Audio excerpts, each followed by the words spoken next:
रशीदा, एक मेहनती दर्जी, अपने छोटे से काम से परिवार का सहारा बनी हुई थी। उसकी सिलाई की कला पूरे गांव में मशहूर थी, यहाँ तक कि गांव की सबसे धनी सेठानी भी अपने वस्त्र उसी से सिलवाती थी। एक दिन रशीदा ने सेठानी के लिए तैयार किए गए कपड़ों को देखा। सेठानी ने उन्हें लेने के लिए किसी को नहीं भेजा था। घर पर उसकी माँ बीमार थी और दवाओं के लिए पैसों की जरूरत थी। रशीदा कपड़े लेकर सेठ की हवेली की ओर चल पड़ी। वहां पहुंचकर उसने पाया कि सेठानी अभी तक नहीं आई थी। वो 1 घंटे तक इंतजार करती रही। अंततः सेठानी नीले लहंगे और गले में चमकते हार के साथ हल्की मुस्कान लिए सीढ़ियों से उतरी। उन्होंने रूखे स्वर में कहा, इस बार तुमने लहंगा सिलने में देर कर दी। रशीदा ने डरते हुए उत्तर दिया, बीबी, मैंने तो 3 दिन पहले ही सिलाई पूरी कर ली थी। सोचा था आपकी नौकरानी लेने आएगी। जब कोई नहीं आया तो मैं खुद ले आई। सेठानी का क्रोध और बढ़ गया। ज़ैनब को बुलाओ, मैं उससे पूछूंगी, उन्होंने तीखे स्वर में कहा। फिर सेठानी ने एक एक करके कपड़े देखे। कुछ देर बाद उनका गुस्सा शांत हुआ और उन्होंने प्रशंसा की, सिलाई तो अच्छी है, इसे पहनकर देखूंगी कि फिटिंग ठीक है या नहीं। रशीदा ने राहत की सांस ली, यह सोचकर कि अब उसे अपनी मेहनत का फल मिलेगा। तभी हवेली के पिछले हिस्से से अजीब शोर सुनाई दिया, जैसे कोई बड़ा हंगामा हो रहा हो। नौकर चाकर उस दिशा में भागे। कुछ के हाथों में लाठियां थीं, कुछ के पास डंडे। सेठानी ने चौकीदार को बुलाया। चौकीदार ने कांपते हुए कहा, बीबी, सेठ जी ने अभी बगीचे में एक विशाल सांप देखा है। वह तालाब के पास पत्थर पर लेटा था। अच्छा हुआ सेठ जी ने देख लिया, हम उसे जल्द ही पकड़ लेंगे। ये सुनकर हवेली में मौजूद सभी लोग इकट्ठा हो गए। रशीदा डर गई, लेकिन उसे अपनी कमाई की चिंता सता रही थी। उसने कांपती आवाज में कहा, बीबी, मेरे पैसे दे दीजिए, मुझे जाना है। सेठानी ने लापरवाही से कहा, हाँ, ज़ैनब को पैसे भिजवा दूंगी, तुमसे और कपड़े सिलवाने हैं। रशीदा की उम्मीदें टूट गईं। वो उदास मन से हवेली से निकल पड़ी। वो पड़ोस की खाला फातिमा के पास उधार मांगने गई। खाला ने ताना मारा, हम कोई साहूकार नहीं जो हर बार उधार देंगे। लेकिन उनकी छोटी बेटी आयशा ने दया दिखाई और रशीदा को कुछ पैसे दिए। रशीदा ने आभार व्यक्त किया और जल्द लौटाने का वादा किया। घर लौटकर उसने माँ की दवाइयाँ और थोड़ा राशन खरीदा। माँ बिस्तर पर थीं और छोटा भाई स्कूल से लौटा था। तीनों एक दूसरे का सहारा थे। उनके पिता कई साल पहले गुजर चुके थे और माँ की सेहत हमेशा नाजुक रहती थी। अगर रशीदा को सिलाई का हुनर न होता तो उनका जीवन मुश्किल होता। रात में जब वो माँ को हवेली के सांप के बारे में बता रही थी तो उसका मन बेचैन था। उसने धीरे से कहा, वो सांप तो कहीं से आया होगा, क्या पता उसका इरादा क्या है। माँ ने कमजोर आवाज में कहा, बेटी, कुछ सांप सिर्फ सांप नहीं होते, उनके पीछे कोई पुरानी कहानी होती है। रशीदा को माँ की बात अजीब लगी। माँ, आप क्या कह रही हैं? माँ ने गहरी सांस ली और बोली, कभी कभी सांप बदला लेने लौटते हैं, वे 100 साल बाद भी अपनी बात नहीं भूलते। रशीदा हंसी, माँ, ये सब कहानियां हैं। लेकिन माँ का गंभीर चेहरा उसे परेशान कर रहा था। शाम होते ही मौसम खराब हो गया। तेज हवाएं चलने लगी और बारिश की बूंदें घर की छत पर गिरने लगी। रशीदा ने जल्दी से भाई को अंदर बुलाया और माँ का बिस्तर कमरे में ठीक किया। रात गहरी थी, तभी दरवाजे पर जोर से दस्तक हुई। रशीदा चौंक गई। इतनी रात को कौन हो सकता था? उसने अंदर से पूछा, कौन है? बाहर से गहरी आवाज आई, मैं एक राहगीर हूँ, मेरी हालत खराब है, मुझे रात भर के लिए पनाह चाहिए। रशीदा जानती थी कि उनका घर रास्ते पर है और राहगीर कभी कभी रुकते हैं, लेकिन इतनी रात को किसी अनजान को बुलाना जोखिम भरा था। फिर भी उसने दरवाजा खोला। सामने खड़े युवक को देखकर वह ठिठक गई। उसकी काली आंखें चमक रही थीं, रंग सांवला था लेकिन चेहरा राजसी था। उसकी हालत खराब थी, उसके कपड़े फटे हुए थे और शरीर पर खरोंचे थीं। रशीदा ने डरते हुए पूछा, आपको ये चोटें कैसे लगीं? उसने कहा, कुछ लोगों ने मुझ पर हमला किया, मैं मुश्किल से भागा, लेकिन मैं उन्हें माफ नहीं करूंगा। उसकी आवाज में गुस्सा और दर्द था। रशीदा ने उसे अंदर आने दिया। वो दीवार के सहारे बैठ गया। रशीदा माँ को जगाने की सोच रही थी, लेकिन माँ की तबीयत ठीक नहीं थी। उसने पूछा, आपके पास कोई कपड़े हैं? उसके पास कुछ नहीं था। रशीदा ने अपनी पुरानी शॉल निकाली और उसे दी। उसके हाथों पर खून था, इसलिए रशीदा ने कपड़ा बांधकर उसकी मरहम पट्टी की। उसका दिल जोर जोर से धड़क रहा था। उसने पहले कभी किसी अनजान को इतने करीब नहीं देखा था।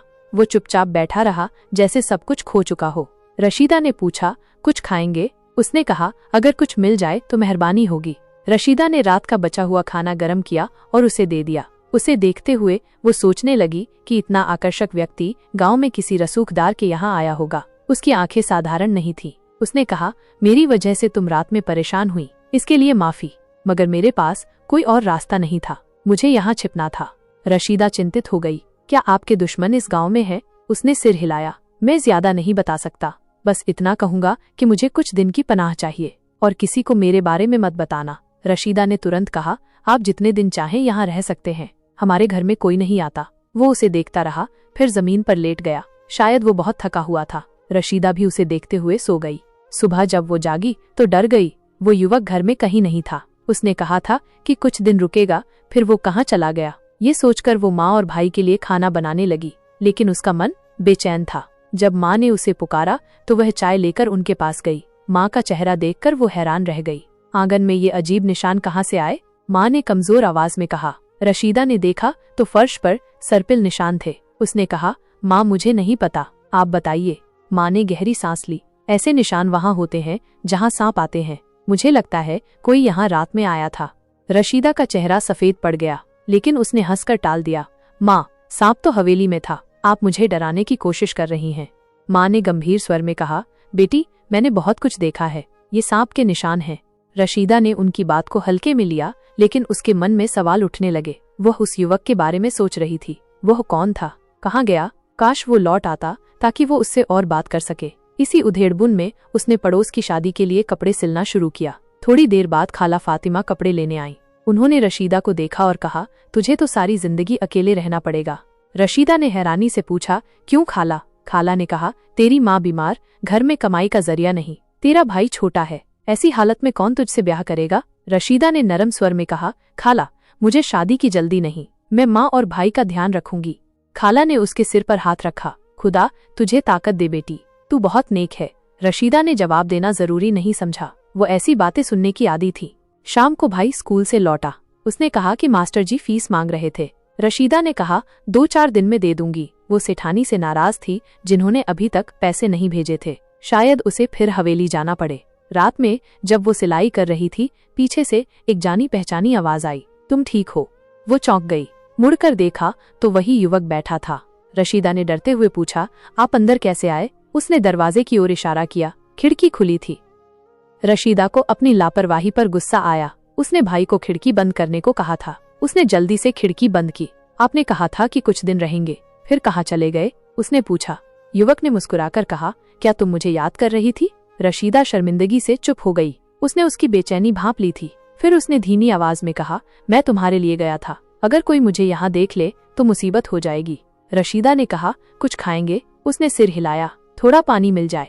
रशीदा ने माँ के लिए रखा पानी उसे दे दिया। उसने पानी ऐसे पिया जैसे कई दिनों से प्यासा हो। पानी पीकर उसने कहा, तुम बहुत अच्छी हो। रशीदा चुप रही, लेकिन उसके मन में हलचल थी। उसने पूछा, आपके दुश्मन कौन है? मुझे बताइए। उसने टाल दिया, यह मेरी लड़ाई है, मुझे बस थोड़ा समय चाहिए। रशीदा उससे बात कर रही थी, तभी माँ की आवाज आई, रशीदा इधर आ। वो डर गई और अंदर चली गई। माँ ने कहा, बेटी तुम किससे बात कर रही थी? तुम्हारी आवाज सुनाई दे रही थी। रशीदा का दिल जोर से धड़का। उसने आंगन में देखा, लेकिन वो जा चुका था। उसने कहा, माँ आपको भ्रम हुआ होगा। माँ ने चिंतित होकर कहा, नहीं, मुझे लगा कोई है। रशीदा ने उन्हें समझाया कि यह उनका वहम है। जब माँ सो गईं, तो वो आंगन में आई, लेकिन वहाँ कोई नहीं था। उसे दुख हुआ कि वो बिना बताए चला गया। सुबह खाना बनाते वक्त माँ ने फिर पुकारा, रशीदा। ये निशान फिर से। आंगन में वही सर्पिल निशान थे। माँ ने कहा, यह सांप हमारे गांव में है। रशीदा चुप रही। उसे कुछ समझ नहीं आ रहा था। उस दिन उसने माँ से कहा, सेठानी ने पैसे नहीं भेजे, मुझे उधार चुकाना है, मैं हवेली जा रही हूँ। उसने भाई का खाना बनाया और निकल पड़ी। रास्ता सुनसान था। उसे लगा कोई उसका पीछा कर रहा है। हवा में सरसराहट थी। मुड़कर देखा तो वो वही युवक था। उसकी आंखों की चमक उसे बेचैन कर रही थी। उसने कहा, तुम जहाँ जाओगी मैं वहाँ आऊंगा। रशीदा ने पूछा, आप हवेली क्यों नहीं जाते? वहाँ कोई दुश्मन है? उसने कहा, सच जल्दी खुलेगा, लेकिन तब तक शायद मैं यहाँ न रहूं। रशीदा डर गई। खुदा न करे आप यहीं रहें। उसका दिल तेजी से धड़क रहा था। वो जल्दी से हवेली पहुंची। सेठानी ने उसे देखते ही कहा, मैं पैसे देना भूल गई, हवेली में बहुत परेशानियां हैं। उन्होंने जैनब को पर्स लाने के लिए कहा। जैनब ने रशीदा को गुस्से से देखा और बाहर निकलते वक्त ताना मारा, हवेली में इतना हंगामा है और तुम पैसे मांगने चली आई। रशीदा ने गुस्से में कहा, मैं अपनी मेहनत की कमाई मांग रही हूँ। जैनब ने कहा, सेठानी अपने परिवार की चिंता में डूबी हैं, कोई 3 दिन से खाना नहीं खा रहा। रशीदा और परेशान हो गई। घर लौटकर उसने देखा कि पड़ोसी अकरम चाचा माँ से बात कर रहे थे। वे हवेली में काम करते थे। चाचा कह रहे थे, कल बड़ा संपेरा आएगा, वह सांप का ठिकाना बता देगा। माँ ने कहा, पाप का फल मिलता है, उन्हें सोचना चाहिए था कि सांप लौटेगा। रशीदा डर रही थी। अगले दिन गांव में हल्ला मचा कि संपेरा आया है। सब उस सांप की तलाश में थे जो हवेली में घुसा था, लेकिन वो कहीं नहीं मिला। रात को रशीदा को बेचैनी हुई। वो बाहर आई तो वो युवक कोने में बैठा था। उसने पूछा, आप कैसे आए? उसने कहा, मैं छिपकर आया, वे मुझे मार डालेंगे। रशीदा का दिल बेचैन था। उसने पूछा, आप बार बार मुझसे क्यों मिलते हैं? उसने कहा, तुम मेरी सलमा जैसी हो। रशीदा चौंक गई। सलमा कौन? उसकी आंखें गीली हो गईं। वो मेरा प्यार थी, तुम्हारी तरह नेक, लेकिन उसे छीन लिया गया। माँ की दवाइयाँ रशीदा और निराश हो खरीदा। गई। उसने माँ पूछा, बिस्तर पर उसे थी किसने और मारा? छोटा भाई उसने स्कूल से कहा, लौटा था। मेरे दुश्मनों तीनों एक दूसरे मैं का बदला सहारा लूंगा। थे। फिर वो चला गया। कई साल पहले दिन गुजर गुजर चुके थे थे और संपेरा माँ गांव की हमेशा हमेशा नाजुक रहती माँ थी। चिंतित थी। अगर रशीदा अगले को दिन सिलाई सिलाई का का हुनर हुनर न होता और संपेरे तो के उनका साथ जीवन उनके घर मुश्किल आया। होता। तुमने रात में सांप जब वो छिपाया माँ है, को हवेली उसने के सांप सांप के के बारे बारे में में बता बता रही थी। माँ ने तो इनकार उसका किया। मन बेचैन तभी था। संपेरे उसने ने एक धीरे सांप से देखा कहा, जो वो भाग सांप तो गया। कहीं से सब आया उसके होगा। पीछे क्या दौड़े, पता उसका लेकिन इरादा वो क्या गायब है? हो गया। माँ ने रशीदा कमजोर ने माँ आवाज से में पूछा, पूछा, बेटी ये सब क्या कुछ है? सांप सिर्फ माँ ने सांप बताया, नहीं होते। 20 साल उनके पहले पीछे में कोई कोई पुरानी थी। कहानी होती हवेली है। में एक रशीदा सांप को सर्प का जोड़ा जोड़ा बात था। अजीब सेठ लगी। ने सर्प को मार दिया। आप क्या कह सांप रही हैं? बच गया। माँ ने अब गहरी वही बदला सांस लेने ली और आया है। बोली, मैंने कभी उसे कभी बचाने सांप की बदला कोशिश लेने की लौटते थी, हैं, लेकिन वे मेरी 100 टांग साल में बाद जहर भी रह अपनी गया। बात नहीं रात को भूलते। वो युवक रशीदा फिर हंसी, मैं माँ, आखिरी बार ये सब मिलने कहानियां आया। हैं। मेरा बदला लेकिन माँ पूरा का हुआ। गंभीर चेहरा उसे रशीदा परेशान कर रहा आप था। चाह रहे हैं? शाम होते उसने ही कहा, मौसम खराब हाँ, हो गया। अपनी माँ से तेज हवाएं पूछो, चलने मैं लगी कौन हूँ? और बारिश तभी की माँ बूंदें की घर आवाज की आई, छत पर वो गिरने सांप लगी। है। रशीदा मुड़ी जल्दी तो से वो भाई सर्प को अंदर बनकर बुलाया गायब हो गया और माँ का बिस्तर सुबह कमरे खबर में आई ठीक कि किया। सेठ को सांप रात ने काट गहरी लिया थी और वो तभी मर गया। दरवाजे पर माँ ने जोर से कहा, दस्तक हुई। हम गाँव रशीदा छोड़ेंगे। चौंक गई। सामान इतनी बांधते रात को वक्त कौन हो रशीदा सकता को था? एक उसने चमकता अंदर पत्थर से मिला। पूछा, माँ कौन ने है? कहा, बाहर ये से सांप का गहरी तोहफा आवाज है। आई, वे मैं शहर एक गए। राहगीर हूँ। पत्थर की मेरी कीमत हालत ने उनकी खराब है। जिंदगी बदल मुझे दी। रात भर माँ के लिए ठीक पनाह हुई। चाहिए। भाई पढ़ने लगा रशीदा जानती और थी रशीदा ने कि उनका बुटीक घर खोला, रास्ते पर लेकिन है उसका और दिल राहगीर उस काली कभी आंखों कभी वाले रुकते हैं। सांप के लिए लेकिन धड़कता इतनी रहा। रात को किसी अनजान को